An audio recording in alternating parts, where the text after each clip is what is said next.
Hi, friends. Hello. Welcome to That's Sick, Welcome. the podcast where we talk about gross stuff, the gross stuff that we secretly but not so secretly love.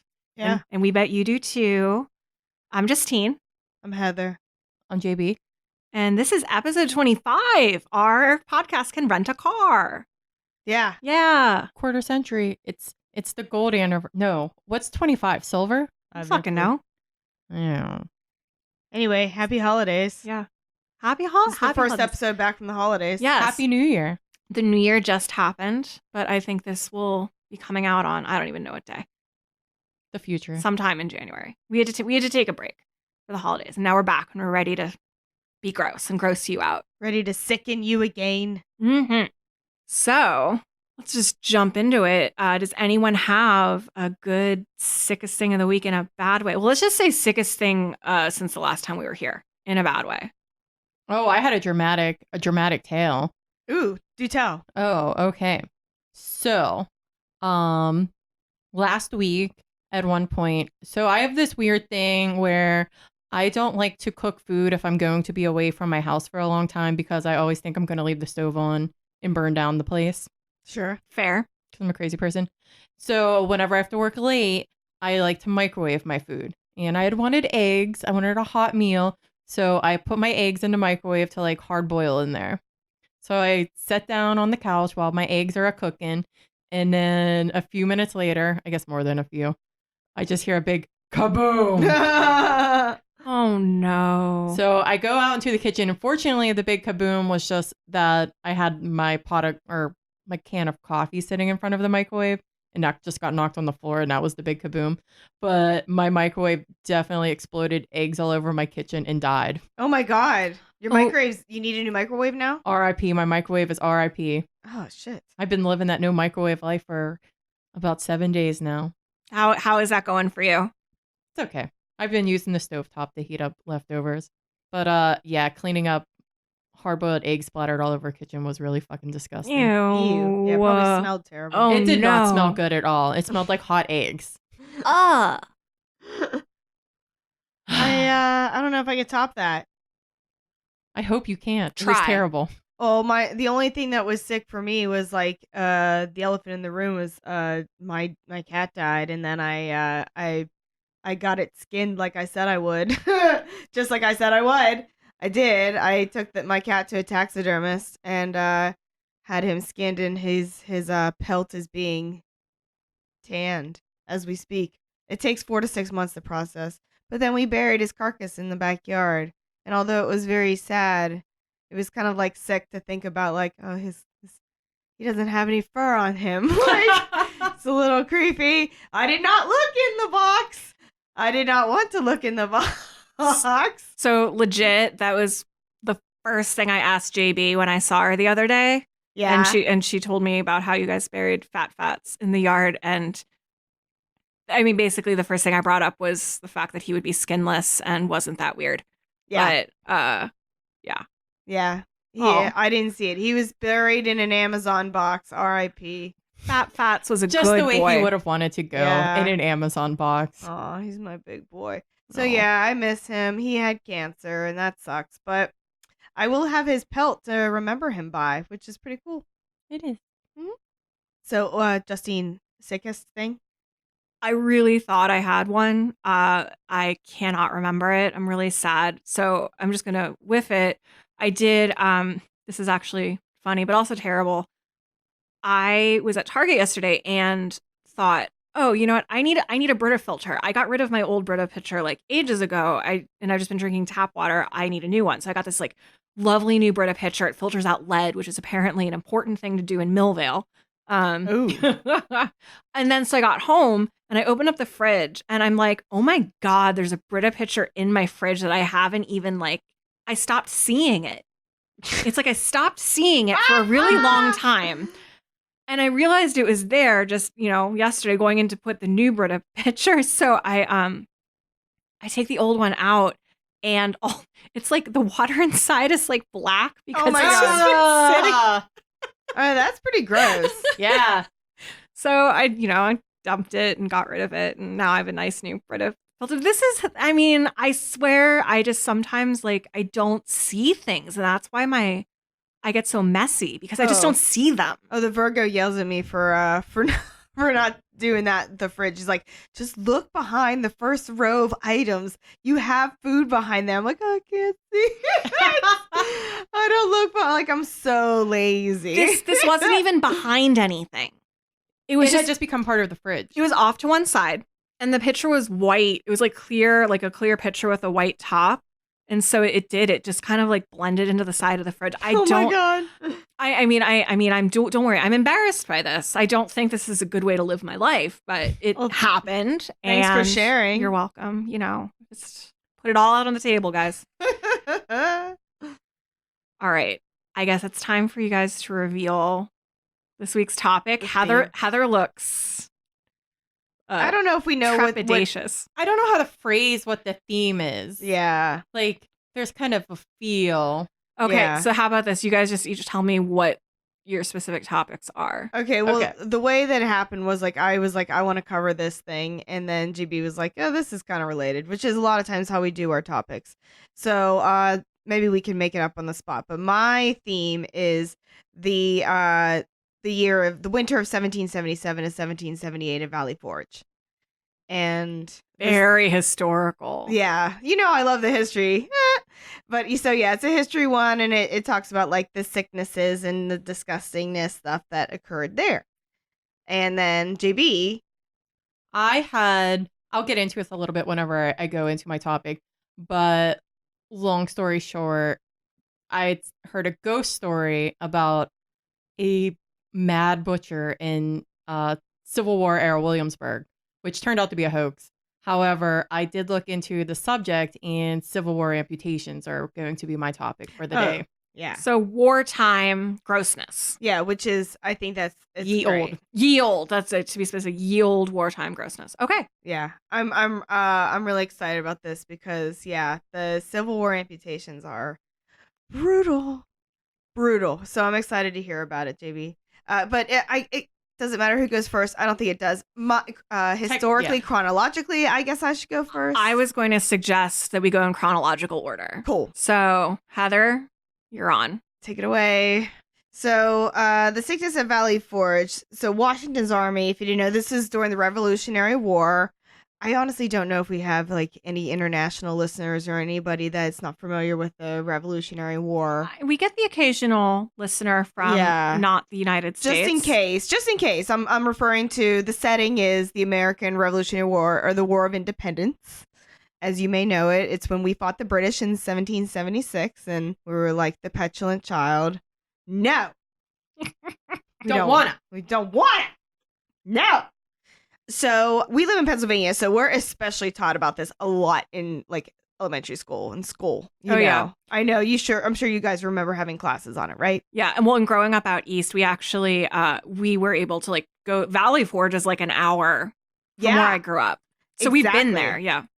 Yeah, I've never been, so that's cool. I'm gonna have to ask you for your commentary. I honestly, it was very long ago. I don't remember anything because we went to Gettysburg too, and they're all like mixed up. Oh yeah, in my brain. I've never been to either, but I definitely want to go to both.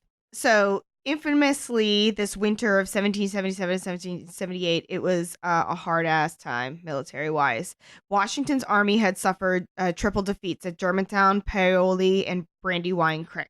And so the Second Continental Congress, which, consists of people like the Tommy Jeffs and the Benny Franks and the Johnny Hancocks and the Sammys and the Johnny Adamses, etc. They were all meeting in Philly at the time. And they had they'd retreat to York, PA, which was 30 miles west of Philly, as you well know. It's more than 30 miles west. Well, I mean, the area area of York. Yeah. Shit, they were okay. Well, yeah, they were probably in the county. No, York is further. It doesn't matter. Keep going.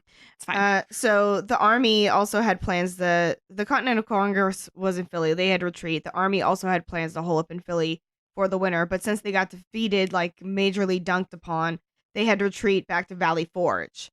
So, the York Valley Forge area, it's all kind of like similar-ish. So, well, for context, they might be talking about a different York. So current day York, Pennsylvania is actually closer to Gettysburg Yeah. than Valley Forge. Valley Forge is northwestish of the city, I want to say. It's not far from like King of Prussia Mall, I King of believe. Prussia. It says I believe, and I could be wrong. Philly stands can totally at me on that, but I just know the exits off of the highway are near each other. my notes tell me that it was a small Quaker village founded by a small village founded by Quakers, sorry, that was located where the waters of the Schuylkill River meet the Valley Creek. Yep. Yeah. So that would be, it would be kind of northish, probably right around King of Prussia. So the Schuylkill River actually, like, it comes all the way down from where I'm from. So it must be a different York then. So Yeah. listeners, not current York, Pennsylvania, old York, Pennsylvania. This was 250 years ago. Yeah. So let me just pause to like just appreciate the Schuylkill River for a second. It's spelled Schuyllkill. Schuylkill. Schuylkill. Schuylkill. Google. I always loved it. Yeah. And since you're from the Philly area, you have to pronounce water like water. Well, I mean, I'm from like an hour-ish. Say it like water. Okay, I will say Say water, but I don't often say water. I don't actually talk like a Philadelphian. So, for strategical reasons, the army had to be in the Valley Forge area to protect the Continental Congress and hold ground against the British in Philly. Like, it wasn't necessarily a good area to be weather-wise in the winter. Like, they would have liked to be more south, but they kind of had to be there to protect, this for the strategic area. And the Schuylkill River could get supplies in. The high terrain meant the British would have a hard time attacking them. So the winter of disease happened. Let's just call it that. The winter of disease. 12,000 troops, among them indeterminate smaller amounts of African American, Native American soldiers, as well as the wives and women and children, also were at this camp. A lot of times, like the women and children had nowhere to be, and there was nothing, like their farms. A lot of times, like they couldn't really tend them by themselves, so they just followed their husbands into battle. And they just hang out with camp with them. They did not have enough food, clothing, or housing. Soldiers and other members of the camp built rudimentary shelters and huts. And 3,000 soldiers were deemed unfit for service just for having inadequate clothing. So you can imagine like people running around like half naked and freezing. Washington wrote in his letters about seeing his soldiers standing naked, barefoot, and bleeding in the snow. Only 1/3 had shoes. 1,700 to 2,000 died during this winter of I called it the winter of discontent, out of the 12,000. So like it was like very bleak. As you can imagine, morale was shit.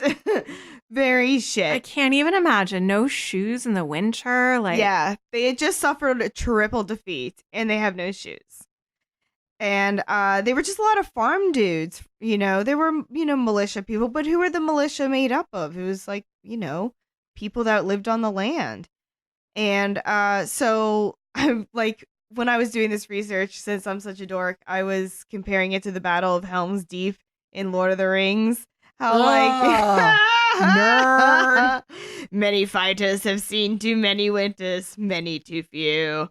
So like hundreds of people deserted. There was much talk of replacing Washington. They were like questioning his, what the fuck is he doing here?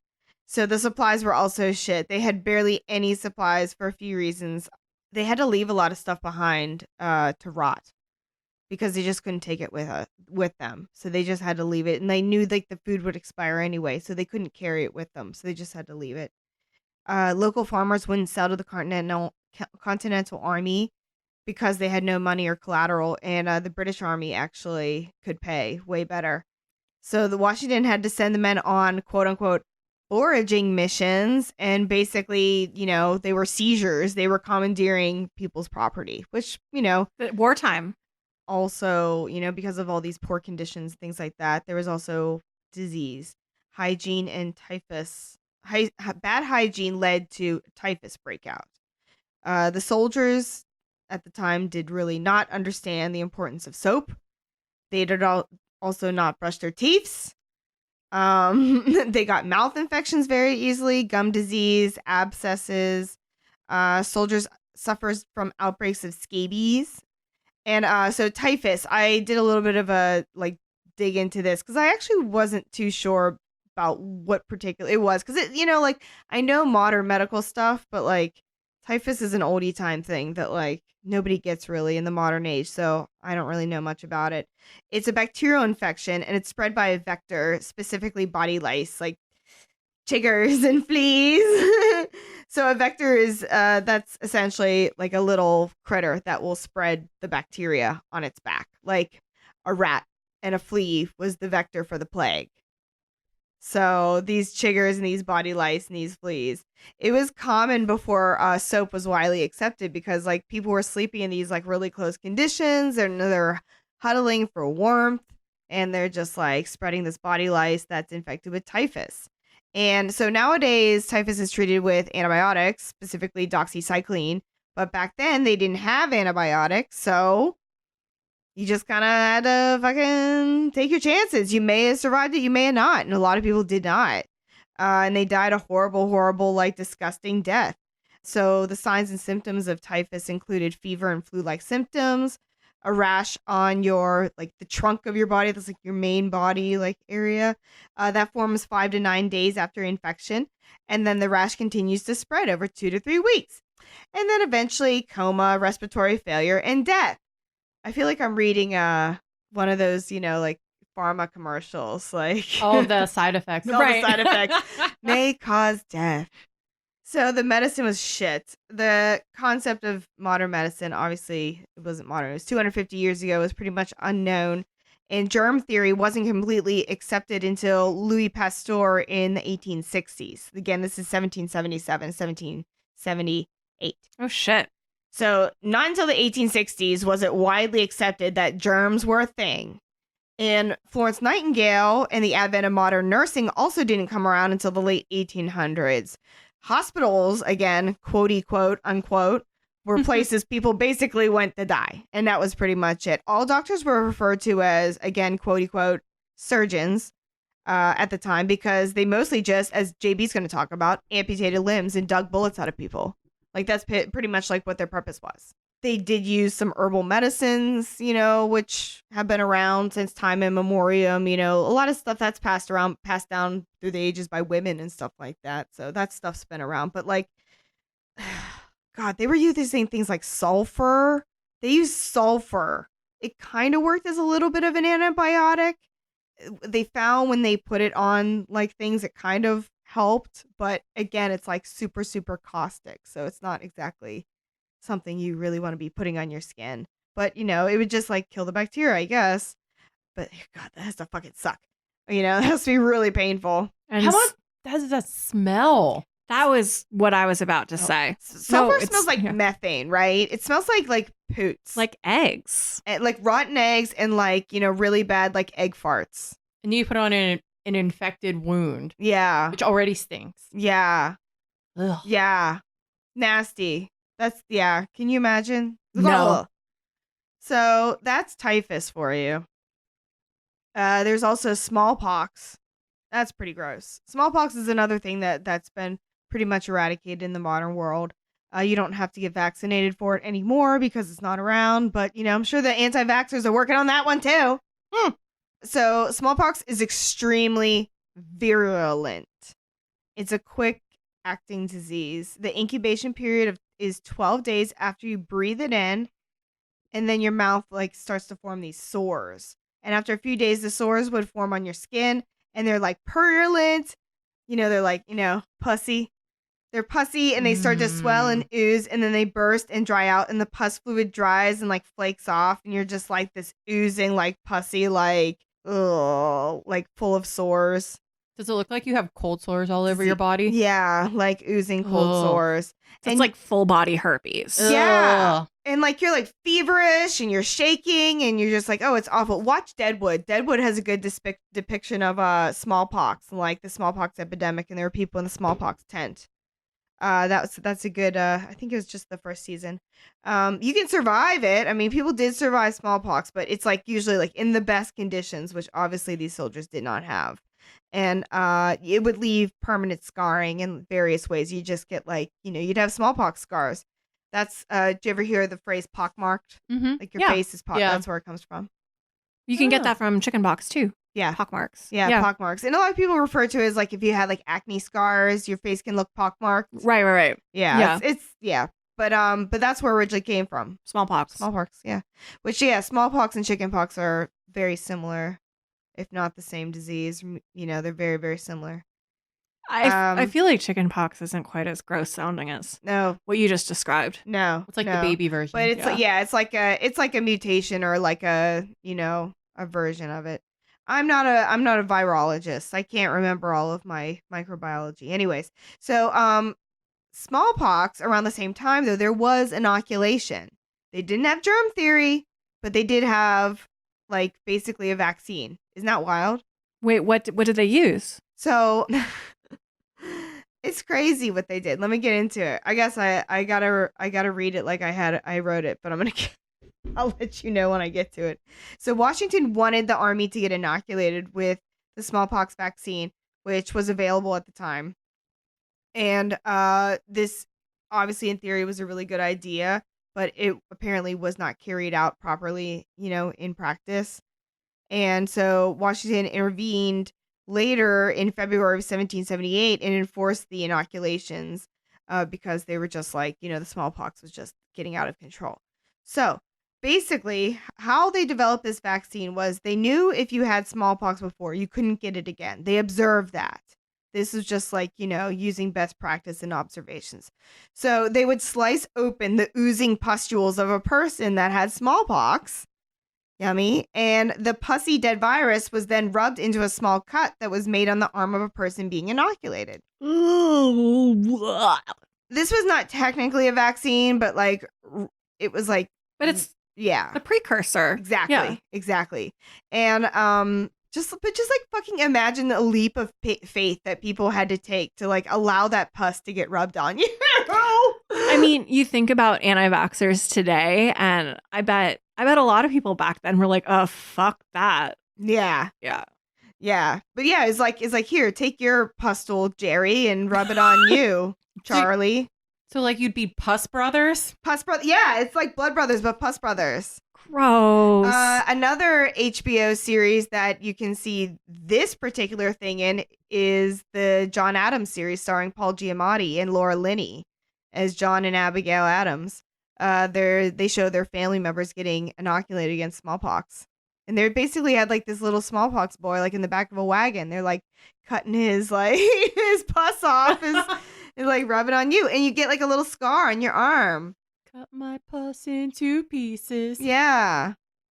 Disgusting. It's disgusting. It's So really yeah, gross. then you would get a mild version of the disease, but you would be way immune to the stronger versions. Is basically what would happen. Why would it be a smaller version of the disease? I think because it's because the inside the pus, it's the dead virus. Okay.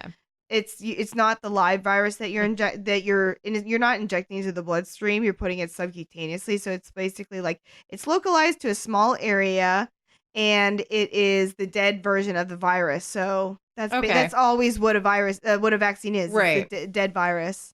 So your body's still like it still detects the dead virus and creates the Antibodies. Yeah, it creates the Yeah. antibodies to the dead virus, even though the dead virus really hasn't done anything much to you other than like give you a little bit of a fever maybe. And then if like some of the stronger versions come at you, that's that it'll ward off. This also came I could do a longer version on smallpox in general because it's interesting to like get into like the cowpox, and like that's why the milkmaids look so beautiful. There's like the age-old, kind of cliche that milkmaids are beautiful, and that's because they got cowpox from the cows, which did not give them sores on their faces, but it did make them immune to smallpox, so they never got smallpox.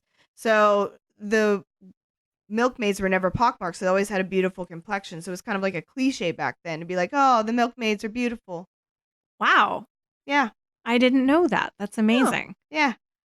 That's it's a little trivia for you there. The more you know. The more you know. So that's all pretty well and disgusting, but I have kind of a happy ending for you that I wanted to talk about this guy, Baron Friedrich von Steuben.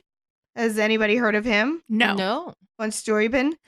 He was not a baron. He was not a lieutenant. He was Prussian. He was an all-around, like, really great soldier. He had a great military mind. He was an aide-de-camp to Frederick the Great, and he made a name for himself in Europe's 7 Years' War. But he was kicked out for being gay.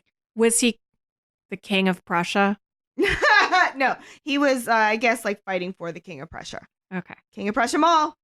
But yeah, he was kicked out for being gay. It was very fabulous. Oh, no. Yeah. He met Ben Franklin, however, in Paris. Like, at the time, Ben Franklin is in Paris, boozing and schmoozing, Fucking everyone. tickling the ladies, enjoying motor. I'm sure he motivated so many titties. Can you imagine Ben Franklin? He probably You're such loved a it. perv. Oh, he probably loved it. Eating the delicious French pastries, etc. He met von Steuben here. Franklin was scouting for military help and funds, and he didn't mind von Steuben's homosexuality, and he invited him to come help because he's like, who am I to judge? I'm a big old fucking, I'm fucking perv. yeah, I'm a sexual deviant. Who am I to judge your homosexuality? At the time, a slang for a homosexual would be like a molly. That's something that A Molly. I've heard used. Yeah, molly. Hmm. So von Steuben arrives at Valley Forge in literally a jingle bell sleigh with his mini greyhound curled in his lap. I He's like, fucking love him. he's getting up his jingle horse.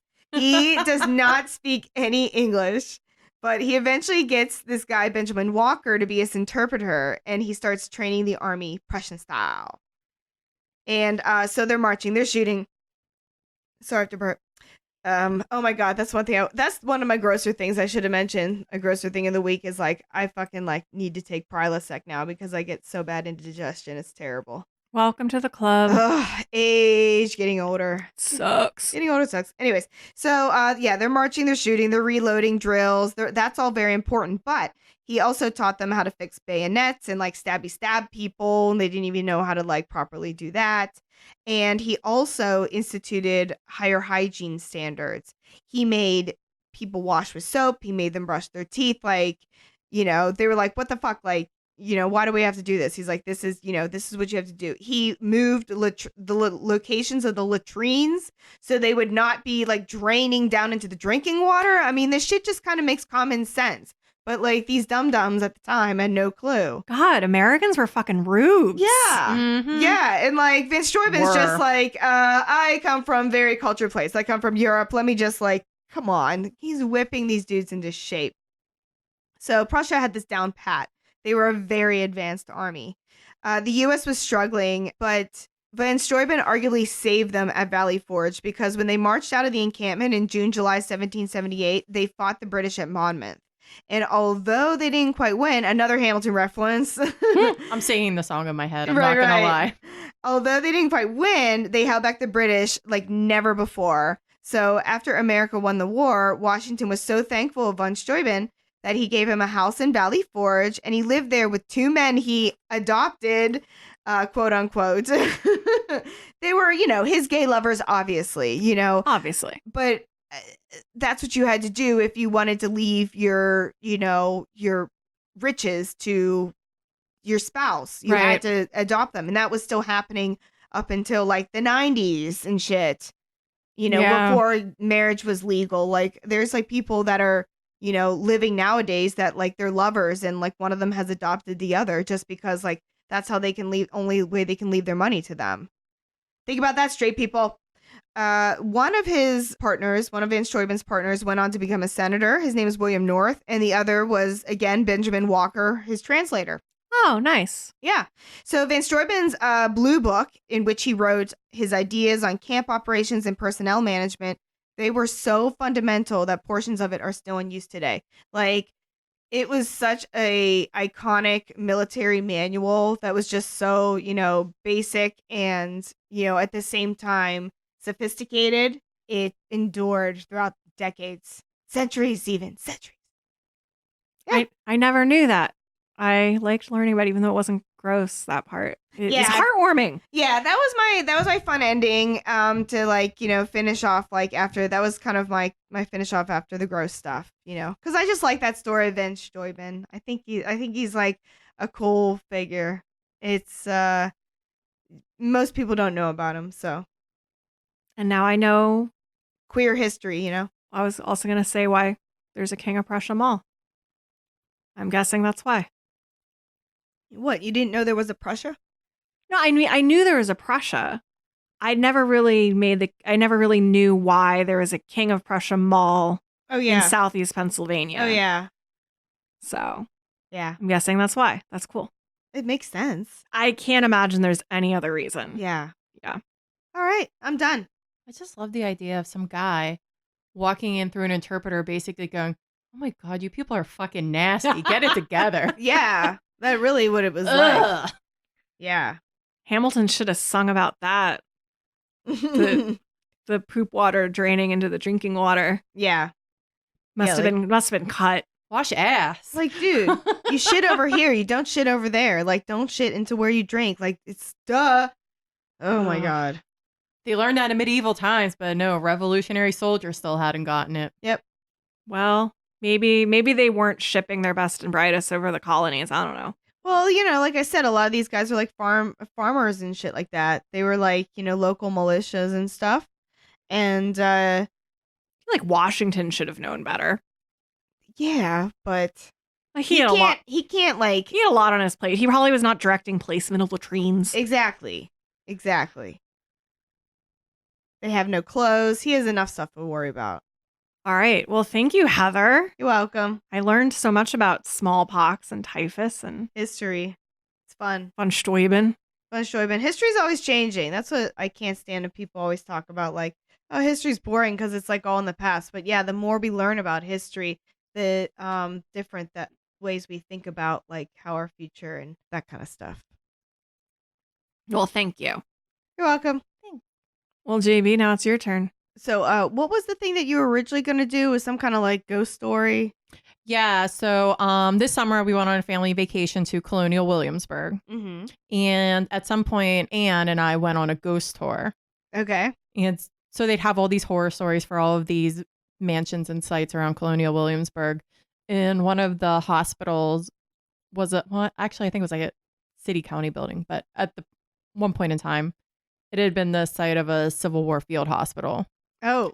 And there was supposedly this like renegade not surgeon there who was just amputating like healthy limbs from people.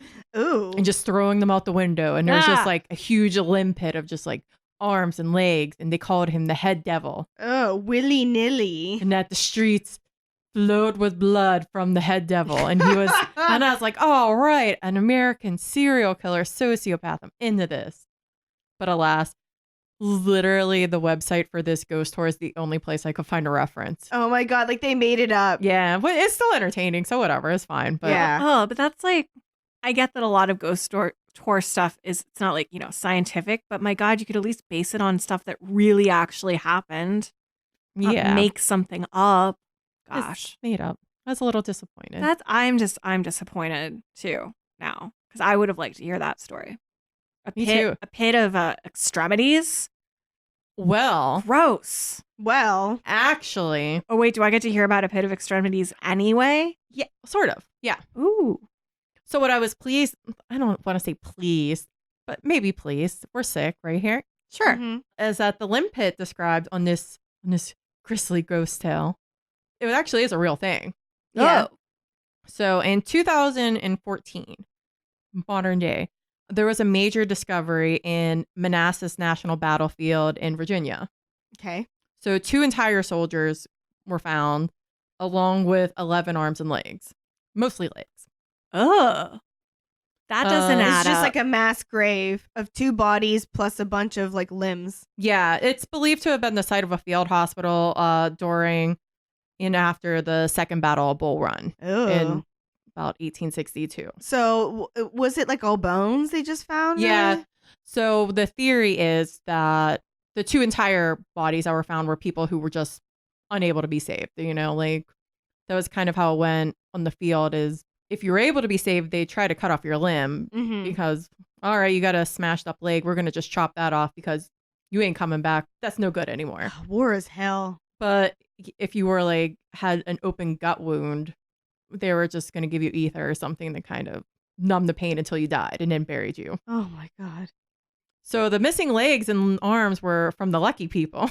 Good point. They may have made it had their if their Yeah, wound didn't get infected. But yeah. So why so many limbs? Why? Well, as you're a history buff, so I'm sure you know this, that most Civil War surgeries performed were amputations. Yeah. And during the Civil War, there were approximately 60,000 amputations performed. Jesus. Oh my God. Yeah, it's either, I think, like I said, it's either amputations or digging out bullets. Yeah. That shit gets infected too. Yeah. And there was an increase in this sort of necessity because a new form of ammunition called I think a minime is MINIMIE. I don't know how to pronounce it, but it's a kind of bullet that had been developed by the French that Americans used during the Civil War. Okay. And the way that it impacted the skin left more severe injuries. Ooh. The AR-15 of its time. Yeah. Ooh. And that combined with the fact that antibiotics still had not been developed. Yeah. So of the 60 to 620,000 people who died in this war, most of them, maybe not most, but a lot of them were just from sickness and infections. And amputations were just one of the most efficient way to try to save lives. Yeah. Yeah, it makes sense. Now, how were these amputations performed? Surely it was in a very sterile environment to cut down on infections. Oh, absolutely. Everybody was getting jello and chicken broth, Oh my etc. God. Very clean, Lots white, of bright lights. Lots of morphine. morphine, all of the morphine. No. Oh, sure. Yeah. Now, as Heather alluded to before, that these doctors were not really equipped to be doing all of this stuff anyway. Yeah. Didn't they still think bloodletting was cool? I'm sure they did. History of medicine is wild. So they weren't prepared to be surgeons, really. Most had never seen like open abdominal cavities of living patients. And a lot of them had never before even treated gunshot wounds. Oh my God. Or witnessed amputations in the flesh. Oh my God. You take a shot to a gut nowadays and it's bad news. Like I can't imagine when it's like if you get shot in your intestines, like in your guts and stuff, it's so vascular. Like you wind up like you can't poop right ever. Like you could get like an abdominal stricture and then the poop leaks out into your abdominal cavity and then you die of sepsis. I was going to say, yeah, that sounds like you just get infected blood. Yeah. Yay. Yeah. JB, I just want to pause for a moment and appreciate the little wordplay you just did. Thank you. You're welcome. But yeah, so simply put, these dudes, these medicine boys, they were a lot more equipped to just be pulling infected teeth and lancing boils than they were to do the work that they actually had to end up doing. Yeah, they're glorified Dr. Pimple Poppers. I wouldn't say that, but they were probably like a MedExpress doctor. I'm sure they're valid doctors. Sorry, MedExpress doctors. They also give you haircuts. So Union doctors treated about 400,000 wounded, and 245,000 of these were gunshot artillery wounds. Ugh. And the Confederate numbers were probably similar. They just don't have as complete of records. Because they're losers? I think like a lot of shit got burnt down. Is that controversial? No, sorry, you can't hear. I was silently laughing at her actually, Yeah. so it didn't really translate well. No, they literally lost. It's fine. Yeah, they're losers. They were literally losers. That's not controversial. I mean, maybe it's controversial if you're the type who likes to fly around a Confederate flag. Some statues down south would have me think otherwise. Yeah, in which case, turn us off. Bye. Bye. Those people probably turned us off already. Yeah. True. Yeah. I think those people turned us off whenever we called Christopher Columbus the ultimate fuckboy. Yeah. Or the time I went on a 10-minute rant about white dreads. Oh yeah. Yeah. Godless heathens. We've self-filtered our audience. Yeah. All right. So Anyway, so you have these untrained Dr. Nicks just running around the battlefield just hacking off legs, right? Hi, everybody.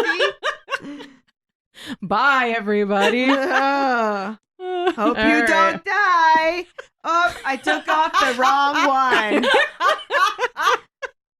Bye, everybody. I mean, I don't think it's quite that bad. So the records at Manassas show on the legs that it's a clean cut, like from a circular saw. Ugh. So they tried to just saw through the limbs as quickly as possible so the patient didn't die from shock or pain. Bzz. Yeah, Just- I think I've heard that before where like some of the people were considered the best surgeons were the fastest ones. He who cuts the fastest cuts the mostest. I mean, I guess that's better. I'm like imagining this. Make that pain brief. That is preferable to a like back and forth saw. I mean, I would much rather go zoop than I'm making a hacking motion. Yeah. I'm sorry, I don't have all of the tools to be a Foley today. Oh, that's another gross thing that's in the John Adams series on HBO with Paul Giamatti. His daughter gets breast cancer and she literally gets her tit cut off, like oldie style, just like what else? sawed that shit off. And she lived through it. Oh my God. She lived several like years afterwards. I mean, yeah, what else are you going to do? Yeah, but how barbaric, right? It sounds kind of like some of the medieval torture we've Yeah. talked about. Cut her titty off. Just Oh. slice it off. Off with her tit. Off with her tit. No anesthesia. Go on, Jamie. All right, so what's in their toolkit? What? It sounds extremely very official. Yeah. Very well equipped. Lots of alcohol wipes, lots of swabs. JK, lils. The typical kit includes 2 trappings, knives, an amputation saw, some bone nippers, a tourniquet, tweezers, scissors, and a hay saw. Nip that bone. Wait, a bone nipper? A bone nipper. What's that? I don't know. Okay. Do you know what a bone nipper is? No. Okay. I should have looked up what a bone nipper was. What's a hay saw?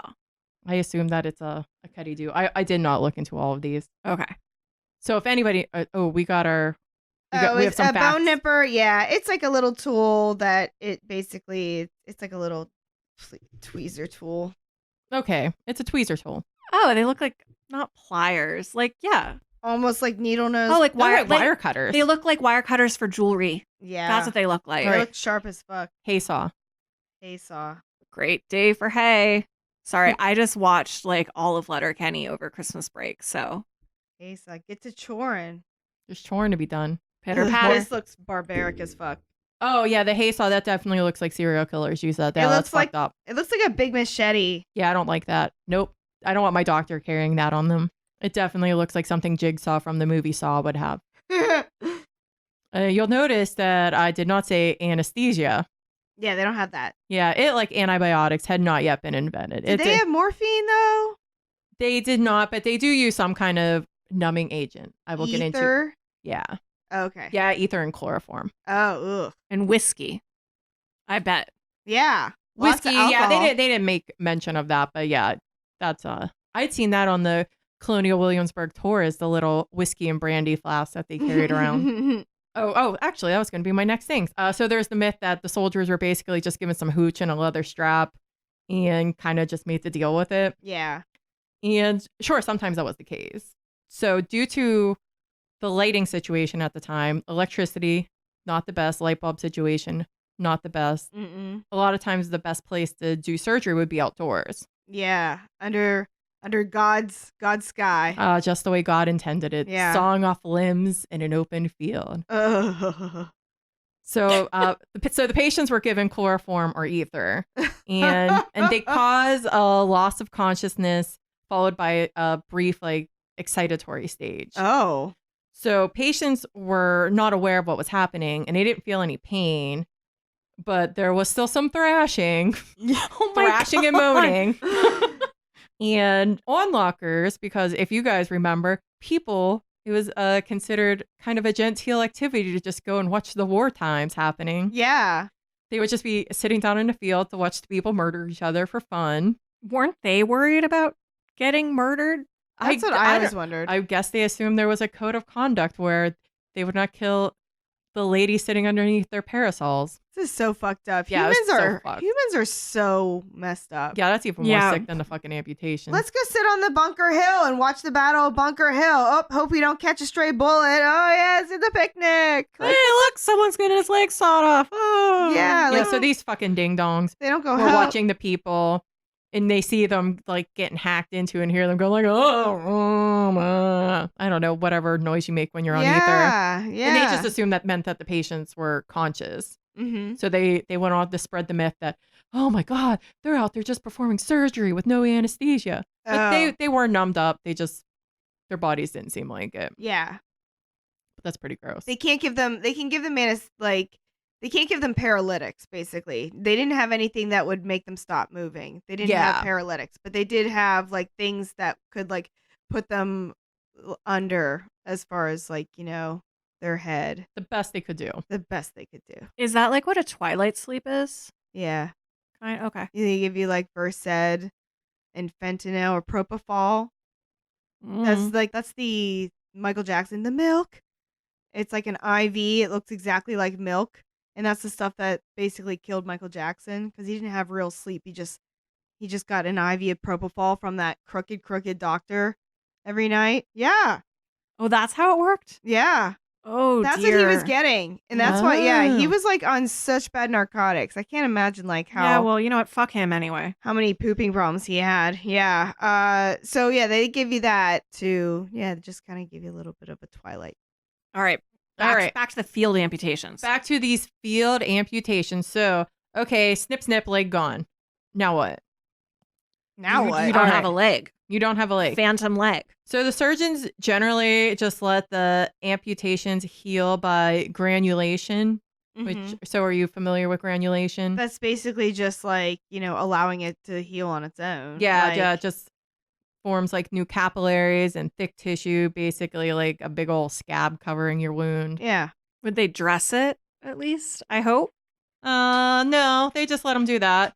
If they did have a little bit of time, like if this were not the middle of the field, like in the middle of battle kind of situation, they would use the fish mouth method, which was cutting your little skin flaps and sewing them to form a nice little rounded stump. Yeah. Oh, that sounds lovely. How did they not get infected? Well, that's the thing is a lot of times they they did. wanted to leave it open because if it's open, I mean, yes. It could get infected even if they sewed it up, right? Yeah. So if you leave it open, they Like, could see Yeah. it was getting infected and cut off more of the leg. Yeah. Ugh. Was cauterizing a thing? Yeah. And they they had tourniquets, to like prevent the bleeding and stuff. So like the Woof. tissue there died, so there's probably a lot of sloughing of the tissue, of the dead tissue and stuff. Oh God, I can't imagine. So disgusting. Go on. So infections, even they did this to kind of prevent infections from happening. They still happen. Probably not helped by practices such as taking and using the same bloody rag from patient to patient without ever washing it. Ugh. What could go wrong? Nothing. I mean, you certainly couldn't get more gnarly infections, right? They No, probably no. used the same bone saw and everything. Yeah, too. I'm sure it did not get. Maybe they wiped it off. But they Yeah. probably wiped it off with the rag that they used on the next person. They probably Yeah. wiped it off like the way that like they wipe off the knife at the deli counter when they're cutting sandwiches. Yeah. Yeah, it's like you kind of just gotta deal with the fact that your knife was just in your sandwich was touched by different Pastrami. meat. Yeah, but or like it's your leg mayo. flesh. Yeah. Ew. Ugh. Ugh. So infection was so common that the field hospitals just stank of pus. Oh, so pussy. When the pus was thick and creamy, Oh my No! God. What? which was most likely due to a staph infection. Yeah. They called that the laudable infection Ugh. because at least it was localized and not likely to spread. Oh, okay. So the thin bloody pus was most likely from strep, and they called that the malignant pus because it was likely to spread and poison the blood. Ah. And they termed that hospital gangrene. Oh, that's disgusting. Mm. So what would happen if you refused to amputate? What would happen? Who's refusing to amputate? There's some people if you were a farmer or you worked in the field, if you come back from the war and you don't have a leg or an arm, there goes your fucking livelihood. Oh, so there'd be soldiers who like would have a horrific wound on their And they would try to extremity, and they would just be like, nope. Yeah. they would try not to, yeah. So as by the new weaponry that would just smash your femur in bits and pieces, and that's called a comminuted fracture. Comminuted? Communated? Yeah, I think that's it. There's a lot of syllables. Yeah. Yeah. It would cause the bone to fragment like almost all of the time. And that almost always resulted in a blood infection Oh. in the bone and the marrow. And even if it didn't become septic, it was still painful and they still had fever and drainage and muscle deterioration. So basically, they probably should have just got amputated. Yeah. Right, because a fracture like that, how would that even? The limb was usually useless, even if it wouldn't be able to heal. People like it was are an so- aesthetic pride thing. Yeah, people are so ignorant. Like, they're so medically ignorant. You think people were medically ignorant now. Back then, they didn't know diddly squat. They're so stupid. Like, I mean, sorry, but they didn't know anything. So they're just like, no, man, don't take my leg. Don't take my leg. Like, you know, they're I'm just, a farmer. they don't know, you know? This is all the blind leading the blind back then. I mean, these quote unquote surgeons. Yeah, they didn't know diddly ass squat. Didn't even know what germ theory was. No, still didn't know about germ theory yet. Yeah. Didn't know like the goodness of the soap. However, on a bright note, they had improved with their training and more doctors. And by the war's end, mortality rates improved with comparison of at Antietam, 22% of the wounded died. Mm-hmm. And at Gettysburg, only 9% of the wounded died. Oh, really? That's a significant improvement. It sounds like it. And Gettysburg is even like seen as like the bloodiest battle. But it But- was actually like it technically percentage wise went down in deaths, that's interesting. Well, you're saying deaths from From like infected, wounded. Oh, okay. Yeah. So it's a specific like Type of death. And I think they had learned at that point, like when they just had to like go snip with the leggies. Like, snip nope. snip. See that? That's gone. Sorry, Yeah. Farmer John. Sorry, Farmer John, you don't get a leg anymore. Yeah. You can't bring that shit back onto camp. God Yeah. needs your leg now. Yeah. We're going to just put it on the pile of limbs. And that's about what I got. Well, that was awesome. That was super gross. It's very bloody and gory. Sorry. American history, better than a horror movie. Yeah. Oh man, I love like anything involving medical history is really great. Have you guys ever watched The Nick? Is Mm-mm. that show Like one episode. Yeah, it was basically about like a Victorian era hospital in New York, and the main doctor is played by Clive Owen, and he's like a speed addict, and but yeah, it shows like all these like oldie time medical devices and shit. It's just like so barbaric, the shit that happens to people. It's disgusting. They'll be thinking that in the future when they look at us now. Yeah, it's so true. Like Star Trek stuff, and they'll just, they just like fucking like, zzz, like I don't know if you guys been watching The Mandalorian, but like spoiler alert, they just like basically zap people. Well, this isn't a spoiler because they do this in Star Wars all the time. But they just basically like spray a little beam over you, and oh, your wound is healed. As you do. Like you do. Zzz, you're good. Have you guys watched The Mandalorian? I've not. What the hell? There's so much Sorry. TV out there, homie. Baby Yoda. I know. Look, The memes. I've watched the Baby Yoda clips on YouTube. The memes. The memes are the best part anyway. I don't feel emotionally prepared to take on an entirely new series right now. Oh, it's pretty short though. I And the know. episodes are only like half hour. No. And I think it was only like 8 episodes. And it's already over. Okay, that's not too much. Yeah. It's a small investment. It's a lot smaller than you think. It's not like every episode is like epically long. Nah. How familiar with Star Wars canon do I have to be? None. Good. Yeah. Like, because I don't give a shit about Star Wars. No. Yeah. It's just like, oh, look at the Baby Yoda. That's all you need to know is Baby Yoda's cute. Just sipping Yeah, from his little sipping. cup. He's sipping his little broth from a little cup. So cute. So cute. Well, on that note then, sickest thing of the past 2 weeks. In a good way. Anybody? Oh. JB, you got one. I got one. Okay. Mine was almost the sickest thing of the week in a bad way, but then it became in a good way. That my poor little beloved Pat, as you guys know, he's such a bad boy. Yeah. Bad boy. He is getting to be an older man, and he had developed an injury, a slipped disc. Now he is healed. He is healed and he can walk again, and he could not walk before.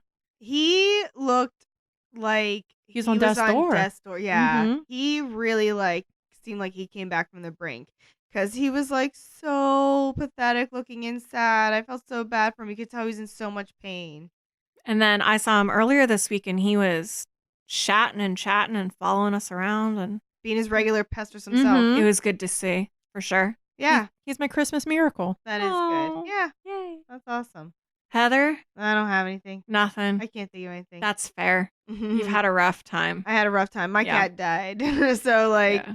I'm just kind of Yeah, fair. this holiday season is a big old poop for me.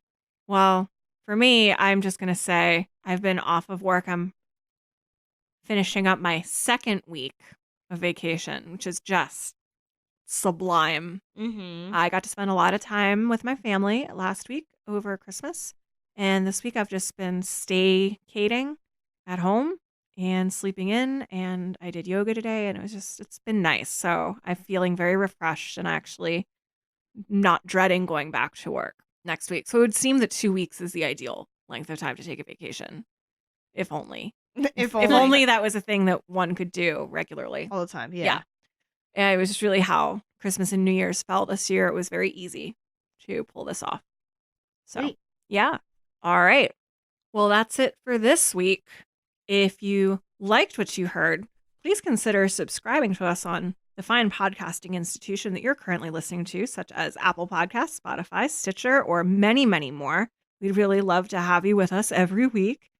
And you can feel free to throw us a 5-star rate and review. That would be super sweet. We'd really appreciate it. And if you want to tweet at us, you can find us at That Sick Pod, or you can follow us on Instagram at That Sick Podcast, or you can email us at thats.sick.podcast@gmail.com. We would really love to hear from you. So until next week, friends, try not to place your latrines upstream from your drinking water because That's sick.